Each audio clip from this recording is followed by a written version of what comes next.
alasarina na ny apokalipsy araka ny baiboly.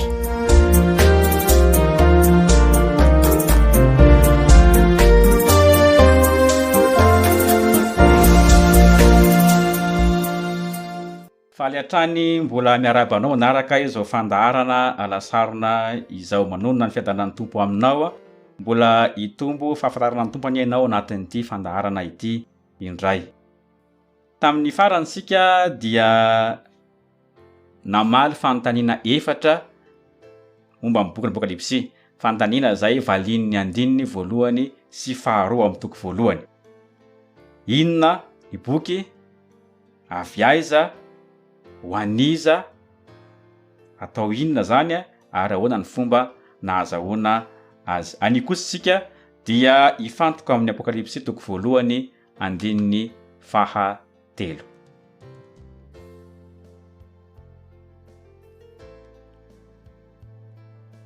Vakiko amin'ny dikateny protestanta malagasy. Apokalipsy toko voalohany andininy fahatelo.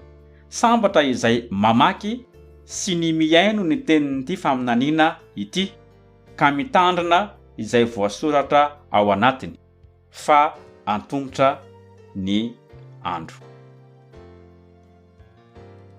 Sambatra. Le hoe sambatra na hoe voatahako dia midika hoe mahazo ny fankasitrahan'Andriamanitra.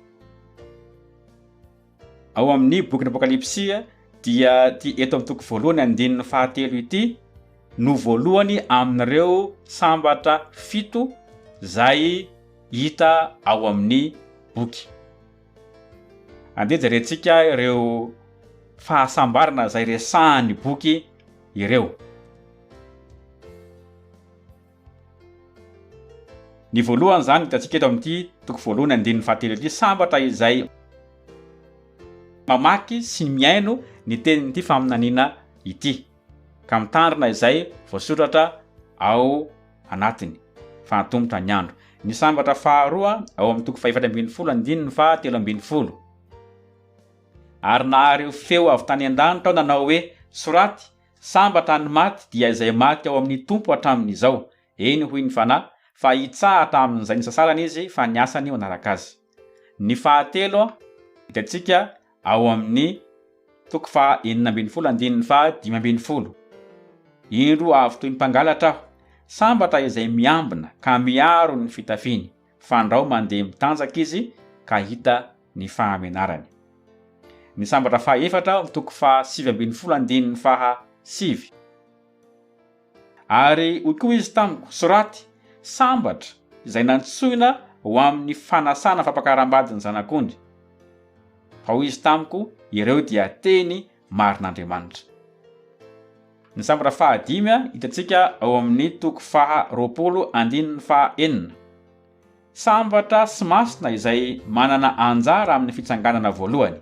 Ireo tsy mba hanana ny fahafatesana faharoa fahefana, fa ho mpisoron'Andriamanitra sy Kristy ireo ka hiara-manjaka amin'ny arivo-taona. Ny fahaenina hitantsika ao amin'ny toko faharoa amby roapolo andininy fahafito.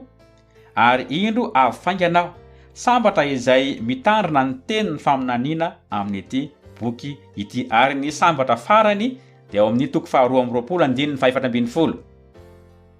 Sambatra izay manasa ny akanjony mba hanana ny fahefana amin'ny hazonaina sy hidirany amin'ny vavahady ho ao an-tanàna.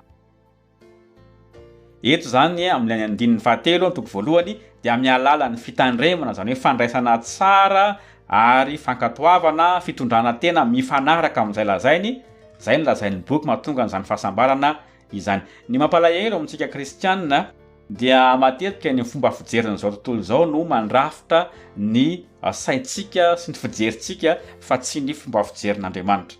Eo amin'izao tontolo izao ny atao hoe sambatra dia ireo olona manam-pananana, manam-pahaizana, manam-pahefana amin'izao fiainan'izao ka afaka manatanteraka izay sitrapony sy miaina ao anatin'ny fahafinaretana. Fa tsy izany ny fomba fijerin'ny baiboly. Raha ijeritsika ohatra ny Matthieu toko fahadimy, fiandohan'ny toriteny teo an-tendrombohitra izay nataon'i Jesosy Kristy, dia miresaka fahasambarana betsaka izy ao, fa saingy tsy tahaka an'ilay fahasambarana izay fihevitry ny olona mahazatra Nefa kitsika neny Matio 5:7-12. Sambatra ny malahelo am-panahy fa azy ny fanjakany lany. Sambatra ny ory fa izy no ampifaliana. Sambatra ny malemy fanahy fa izy no andovany tany. Sambatra ny nona sy mangetaeta ny fahamarinana fa izy no hovokisana. Sambatra ny miantra fa izy no hiantrana. Sambatra ny madio am-po fa izy no hahitan'Andriamanitra. Sambatra ny mpampiavana fa izy no hatao hoe zanak'Andriamanitra. Sambatra izay enjehina noho ny fahamarinana fa azy ny fanjakan'ny lanitra. Sambatra ianareo raha aratsin'ny olona sy enjehiny ary asiny izay teny ratsy rehetra hitenena ny lainga ianareo no ny amiko. Mifalisy miravoravo ianareo fa lehibe ny valim-potia ianareo any an-danitra. Fa toy izany ihany no nanenjehany ny mpaminany izay taloha anareo. Ny antson'ny Baiboly hoe sambatra dia ireo izay mahazo ny fankasitrahan'Andriamanitra. Satria maninona? Satria tafiditra ao anatin'izay tena nanaovana azy izy. Tafiditra ao anatin'ilay tena niantsona azy izy.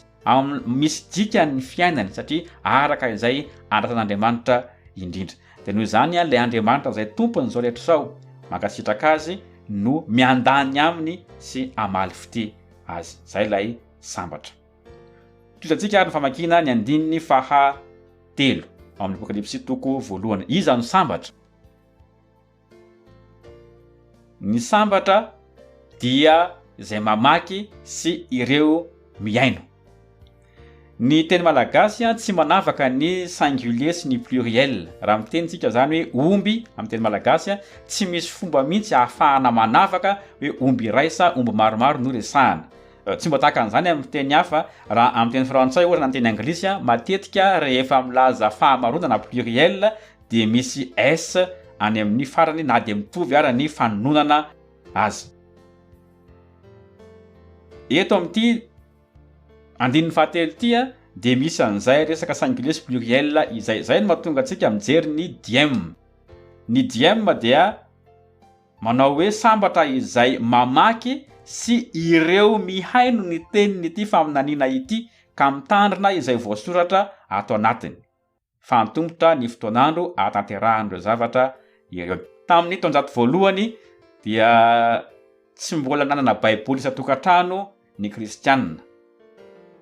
Ny akamaroany raha teo tsy nahay namaky teny sady tsy nahay nanoratra. Noho izany ny boky koa lafo be ny ahafahana mahazo andrenyorona boky ireny. Noho izany ny hany ahafahana miaino tenin'Andriamanitra dia rehefa tafavory ao amin'ny fiarahana ny fiangonana dia misy kristianina iray mitsangana mamaky mafy ny tenin'Andriamanitra dia ireo hafa kosa izay miaino. Dia izay ilay voaresaka eto hoe sambatra izay mamaky sy ireo mihaino.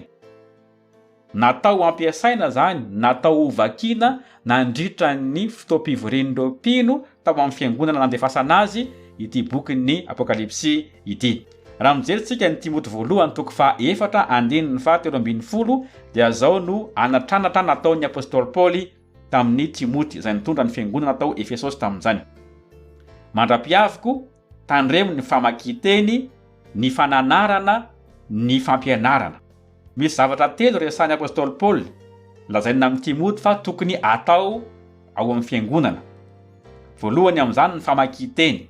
Tsy ilay famakiana teny ao an-trano no resahana eo fa ilay famakian-teny ampahabe maso izay atao miaraka sy miara-miaino ny fiangonana. Famakian-teny, ny fananarana dia ilay ataontsika hoe toriteny izay milaza famporisiana amin'ny fanarahan-dia ny tompo, milaza manome fampiarezana ihany koa. Ary ny fampianarana kosa dia fampianarana fanazavana soratra masina izay misesy misy lamina izay arahana. Izay ilay fampianarana. Ireo zavatra 3 ireo zany no niresahan'ny apôstôly Paoly ary ny ray amin'ireny ilay famakian-teny no hita eto amin'ity 3 ity hoe sambatra izay mamaky, ilay mitsangana mamaky zany sy ireo izay miaino izany famakiana ny tenin'Andriamanitra izany.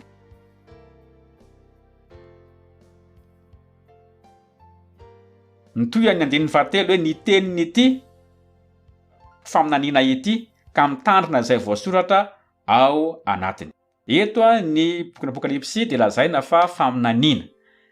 Ny antsoina hoe faminaniana dia afatra avy amin'Andriamanitra ampitainy amin'ny alalan'ny olona anankiray dia iny olona iny no atao hoe mpaminany.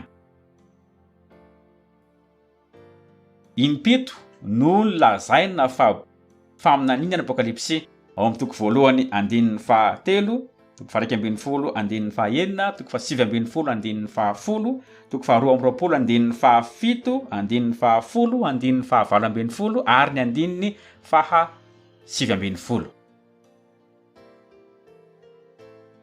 Lay fahasambarana resahany kosa dia fahasambarana vokatry ny fiainona sy ny fankatoavana.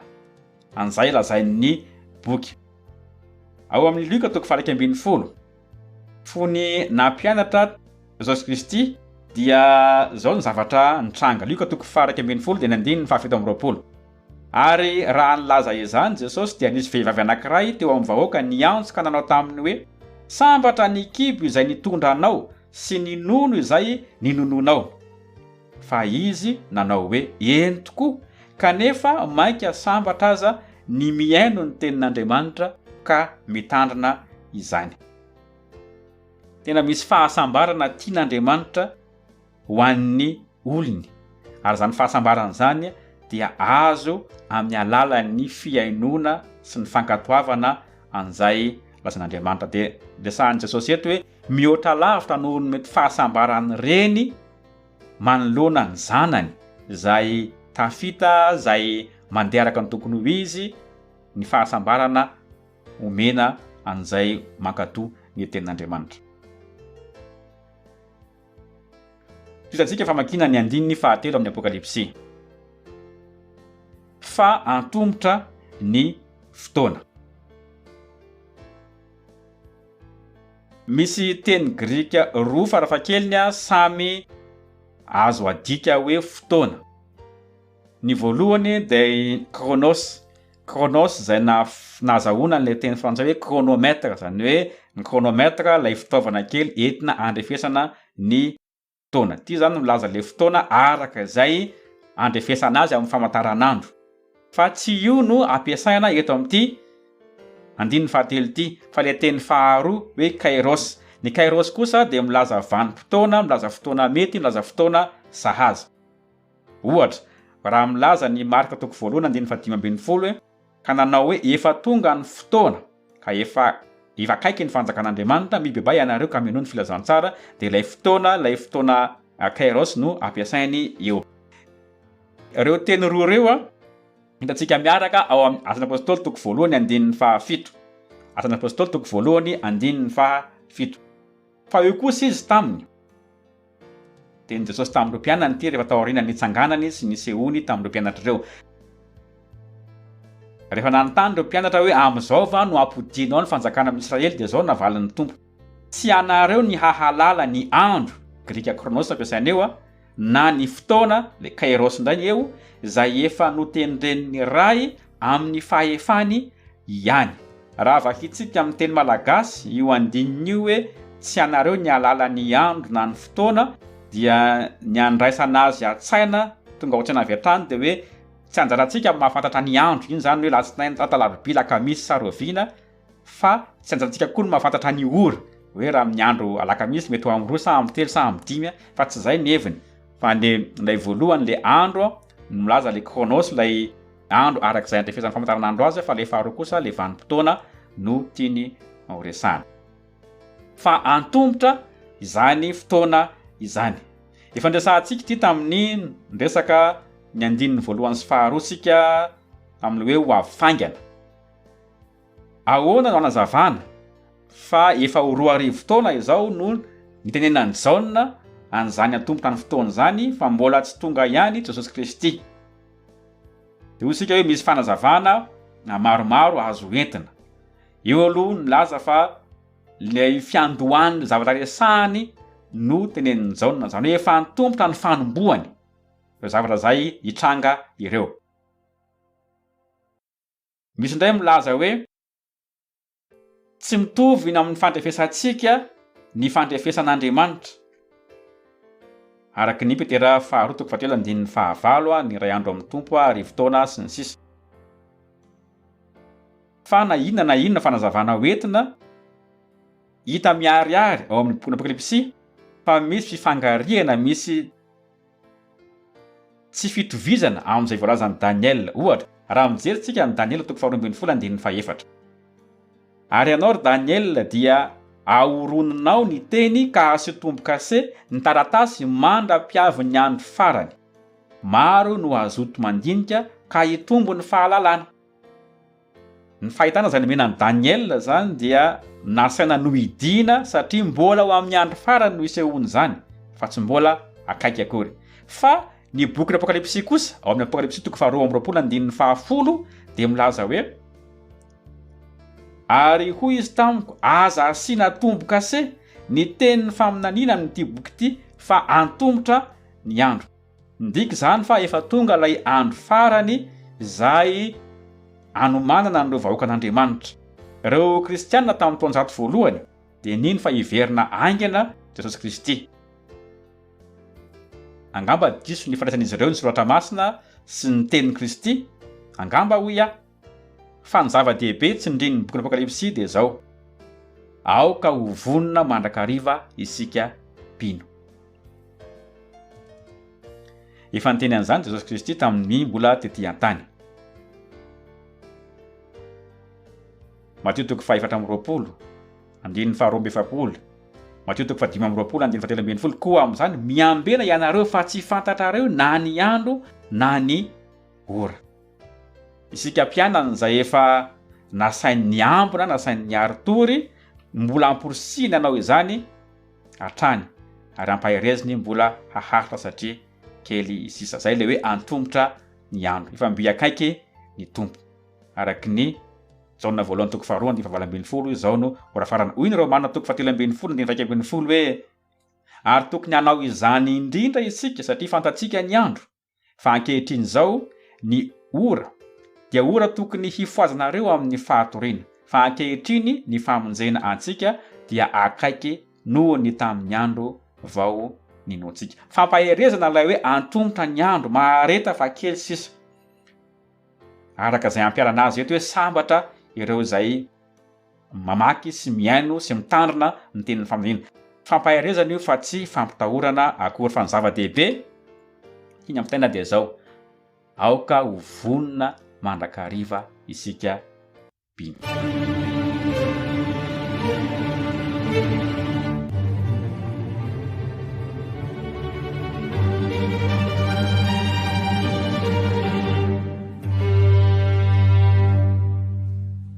Inona ary no fampiarana raisintsika avy amin'izay Apokalipsy toko 1:1-3 izay arak'izay hitantsika androany.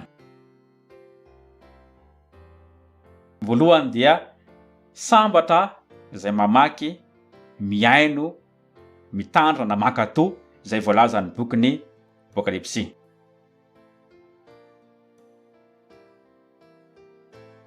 Amin'ny ankapobeny isika fiangonana kristianina dia tsy tena nianatra, tsy tena nijery ny bokin'ny Apokalipsy. Fiatraikan'izany dia misy fahasambarana tian'Andriamanitra ho atsika izay tsy azontsika.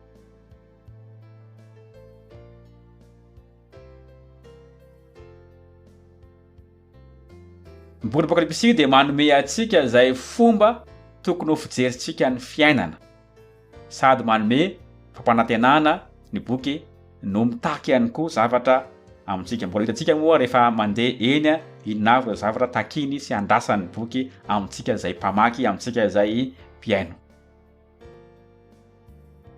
Aoka isika hianatra anana ny fijerin'Andriamanitra ny amin'izany fahasambarana izany. Aoka tsy ny fomba fijerin'izao tontolo izao no lasa fenitra ho atsika ny amin'ny fahasambarana. Sambatra isika rehefa mahazo ny fankasitrahan'Andriamanitra. Aoka izany amolavola ny fisainanao ty boky ity amin'izay fomba fijery ampitainy, satria ampitany zavatra araka fijerin'Andriamanitra ny bokin'ny Apokalipsy, dia aoka ho raisinao zany fomba fijery zany, ary zany no andrafitra ny fiainanao sy hoentinao miaina mihitsy mijery ny zava-misy rehetra ety amin'izao tontolo izao. Zay no ahatonga anao hahazo ny fankasitan'Andriamanitra, ahatonga anao tena ho sambatra eo amin'ny fiainanao. Ny fampiarana faharoa dia momba n'ilay atombotra ny andro. Teo amin'ny tantaran'izao tontolo izao dia maro ireo kristianina mpampianatra na mpampianatra maro na mpampianatra sandoka izay nanao kajikajy nilaza ny faran'izao tontolo izao. Fa saingy izao ny tantara dia nampiseho fa diso avokoa ireny tombatombana rehetra izay natao ireny. Efa nisy ny naminany ny fahataperan'izao tontolo izao amin'ny 27,700, 7,700, 27,700, 12,400 sy ny sisa. Isaky ny misy zavatra lehibe mitranga, loza ohatra, aretina, ady, na mety koa fifoazam-panahy lehibe, dia mandeha foana ny resaka hoe tonga ny faran'izao tontolo izao.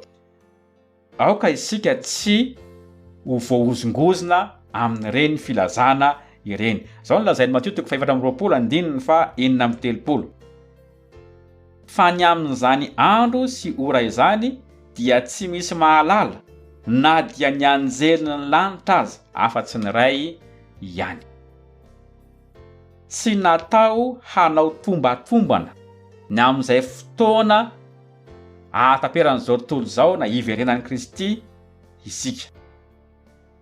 Tsy anjarantsika ny manao an'izany. Hozy izy ny Marka 13:12-13. Matio zany teo dia nilaza hoe tsy misy mahalala na dia ny anjelin'ny lanitra aza afa-tsy ny ray ihany. Dia Marka 13:12-13 mbola manampy hoe na dia ny zanaka aza. Zavatra tsy naseho ny ray ny zanany malalany, na dia eo ara ny fifandraisana tena akaiky teo amin'ny ray sy ny zanaka amin'ny maha samy Andriamanitra azy, amin'ny samy ao amin'ny telo izay ray, dia andresahana eo hoe na ny zanaka aza tsy mahalala. Dia isika ave mieritreritra fa zavatra tahaka izany dia ho asehon'Andriamanitra amina olombelona mpanota. Sia, ny anjarantsika tsy ny manao tombatombana, fa ny mivonona mandrakariva amin'ny alalan'ny fananantsika fiainana sy fitondratena masina, mifanaraka amin'izay natsoin'Andriamanitra antsika. Amin'izay isika no vonona mandrakariva amin'ny fiverenan'ny tompo, na rahoviana na rahoviana no hitrangany izany. Hoy Petera faharoa 7:1-12 Petera faharoa 7:1-12 Koa raha ho levina toy izany zao zavatra rehetra izao, dia olona tokony hanao ahoana moa ianareo amin'ny fitondratena masina sy ny toe-panahy araka an'Andriamanitra, sady manantena no mampahafaingana ny avian'ny andron'Andriamanitra, izay hahamay sy hahalevina ny lanitra ary andolo sy ampiempo ny tenany zavatra rehetra. Kanefa isika araka ny teny fikasany dia manantena lanitra vaovao sy tany vaovao izay itoeran'ny fahamarinana. Koa amin'izany ry malala, satria manantena izany zavatra izany ianareo, dia mazotoa mba ho hita tsy manantsiny amam-pondro eo anatrehan'ny tompo amin'ny mpiaviana. Zay ny anjarantsika, tsy ny manao tombatombana, fa kosa ny mivonona mandrakariva amin'ny alalan'ny fananantsika fitondratena mifanaraka amin'izay niatsoan'Andriamanitra antsika ao amin'ny Kristy. Misaotra anao naharitra mijery izao fandarana izao hatramin'ny farany, mametraka fotoana ho amin'ny manaraka indray. Mbola hivavaka isika. Raha eo misaotra fa mampanantena fahasambarana ho anay ianao dieny ankehitriny amin'ny alalan'ny fiainonay sy fitandremanay ny teninao izay voasoratra atao anatin'ity boky Apokalipsy ity.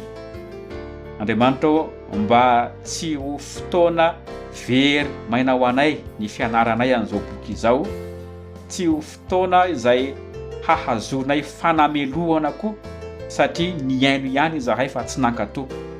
Fa kosa Andriamanitra, omany ny fonay mba hikatsaka an'izany fahasambarana tianao ho an'ny olonao izany. Omany ny fonay ary tia feo izahay mba tsy ho voafitaka ireo fahasambarana rendrarendra ampamirapiratana izao tontolo izao eo anolohan'ny masonay. Ampianary izay Andriamanitra ho hanana ny fijerinao amin'izao fiainana izao ka hahay mitondra tena mifanaraka indrindra amin'izay efa niantsonao anay. Dia amin'ny alalan'i Kristy ilay Tompo arahanay fanaovanay ny vavaka sy soranay anao. Amen.